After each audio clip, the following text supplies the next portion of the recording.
Hi guys, Tab here, hope you're all well. Back with the 570S today in a rather damp UK, standard weather for this part of the world. Indeed, Billy Connolly famously once said that the UK has two seasons, that is winter and January. One of the things I want to focus on today in this video is the comfort levels of this car and what it's actually like to sit in and drive. For sure, I know you love seeing videos of these things flying around with flames coming out the exhaust and making lots of noise, but some people have to drive them, some unfortunate people have to drive them.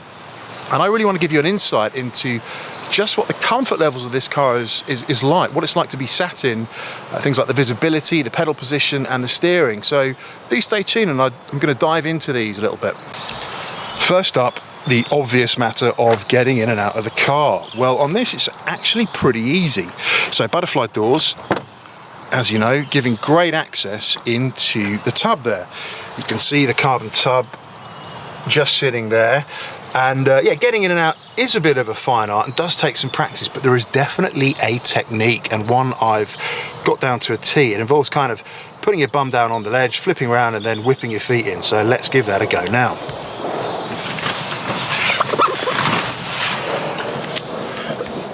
And we're in. So let's start with the visibility of this car, and I think it is brilliant. The scuttle, that's the bit at the edge of the dashboard there that kind of runs around, is very low. And if you notice, you probably struggle to see the bonnet or hood if you're over the pond of this car, which means you've got great visibility down onto the road and giving you that additional confidence when you're flying down it in this car. Obviously adhering to the speed limits. But you've got great all-round visibility. The pillars aren't too big. Nice big windscreen. Yeah, you can see that there. It is very nicely laid out. Everything is kind of within easy reach. Now, I am very tall, no denying that, about 6'6", so legroom is always a challenge for me, and it pretty much is a challenge on every car that I sit in. And this isn't really an exception for me, but it's perfectly easy to live with. Now, if we look at the pedal position of this car, that is one of the great things about this car. The pedals are pretty much dead center, and that is perfect for left foot braking. So if I put my legs down here, you'll see my left leg sits very comfortably onto the brake and the right leg very comfortably onto the accelerator. So you've always got easy access to either braking or accelerating. Now, there is certainly a technique to braking with your left foot. It's something you have to learn and something I want to cover in one of the future videos that I'll upload to YouTube. So keep an eye out for that one. So the driving position is very comfortable. Again, being very tall, I still actually have a good inch or so of headroom. Might struggle if I had a racing helmet on for going around the track, but it is pretty good considering my height. And you do get to that issue where you can only have the seat so far back before the backrest starts to come forward because you're right against the bulkhead. Of course, you've got that lovely engine behind you. So these are all kind of things that you have to consider.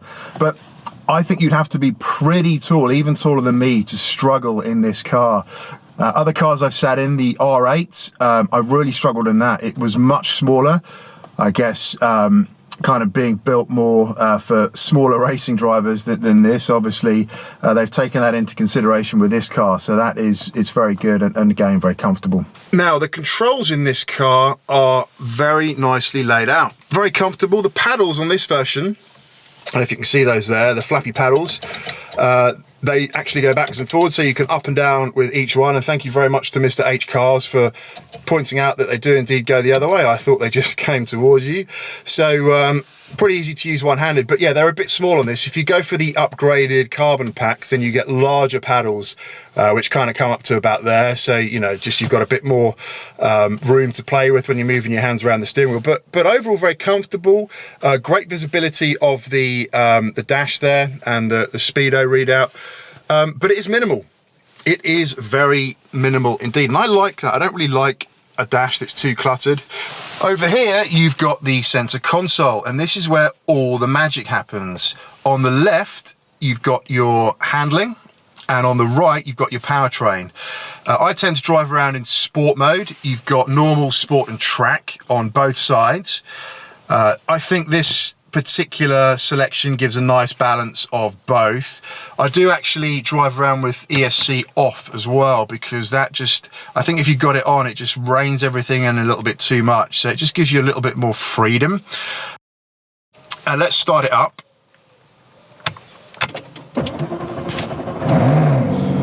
So it comes into life quite nicely. You've got that nice flat plane crank. Parking sensor thing is a bug on this, really annoying, comes on all the time even if there's nothing nearby, so let's turn that off.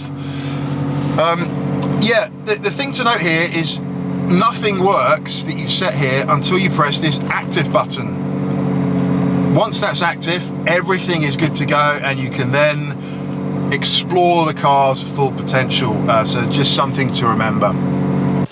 So the steering wheel, for me, it is perfectly positioned. This isn't the electric version. There is an electric version available if you pay lots more money. This does just fine. It's probably just about the right width for a nice comfortable grip, so no issues there. You've got that flat bottom as well, which allows for a bit of extra clearance if you've got daddy long legs like myself. But absolutely no complaints here at all. In terms of storage, well, there is the traditional glove box, which is small but functional. And then, of course, this little cubby hole down here for anything else you should wish to store. And, of course, your USB connections for your music. Very important. Let's just get that in focus. Thank you. And then a little shelf at the back, which, of course, is missing completely should you opt for the Spider version, because the roof has to go somewhere. So one of the things in this car that probably needs a refresh, and I hope they're working on a bit of development here, is this thing here, the iris system. It works, yeah, but for me, it's a little bit slow. Sometimes going between the screens, you can see that it takes a bit of time to update, and it's not so great if you're driving along and you want instantaneous response. The radio reception is pretty poor. The aerial for the radio is built into the windscreen. You probably won't be able to see that on this video, but it's a feature in most modern cars. A small line that runs down, so reception isn't that great. It crashes sometimes and needs restarted by holding the button down for a length of time. But it kind of does what you need it to do, I guess. And yeah, I understand it's not the focus of this car. It does other things far better than it does the infotainment system. There is an upgraded option available, the Bowers & Wilkins, which has extra tweeters atop the dash there. But this one kind of does the job just fine. So no issues there. So getting out the car is just pretty much the reverse process for getting in. You pop the little switch there, then you can just lift that up. It doesn't have the comfort closed doors, this model. That's quite a nice feature, so the doors kind of soft closed and pull themselves in. And then just a case of flipping your feet around and getting out, and that's it.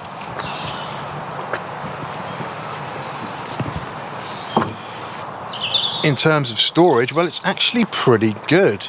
You've got a little button on the key fob there to pop the hood.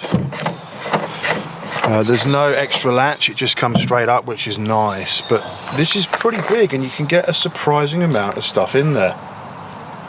So one thing I didn't mention is parking this thing's actually pretty easy. You've got, as I say, great visibility all around, which really helps, and good visibility out the back window there, so no real complaints with that. And of course you do get to see that lovely Ricardo engine in the bay there. So I hope that gave you a good sense of just what this car is like to sit in and drive in terms of the ergonomics. For me, it is very comfortable and probably one of the best supercars out there in terms of the comfort and driving position. So hope to get it out on the roads and go into some more details around the driving itself at some point in the very future. So do watch out for that video. Meantime, please do remember to like and subscribe. It would be very much appreciated. And I hope to see you on the next one. Bye for now.